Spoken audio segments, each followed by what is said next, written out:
বন্ধুরা চলে এসছে আজকে আবার একটা দারুণ রেসিপি নিয়ে। এখন যেহেতু সিজন চেঞ্জ হচ্ছে, সবারই মুখে সবারই ঠান্ডা জ্বর কাশি লেগেই থাকছে, তা মুখে স্বাদ আনার জন্য এইরকম ধরনের মেথির পরোটা একবার বাড়িতে বানিয়ে খেয়ে দেবো, যে মুখটা স্বাদ হবে।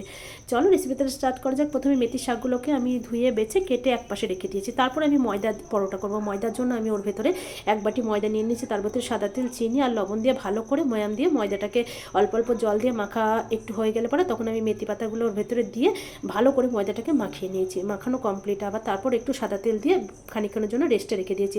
তারপর নইকলা কেটে নেওয়ার পর পরোটাগুলোকে আমি ভালো করে বেলে অনেকগুলো পরোটা বেলে নিয়েছি একসাথে। বেলে নেওয়ার পর কড়াই যেই পাই প্যানটা বসিয়ে দিয়েছি, প্যানটা গরম হলে পরে তখন এক এক করে পরোটাগুলোকে আমি সাদা তেল দিয়ে ভালো করে এপিট ওপিট করে ভেজে তুলে নিয়েছি।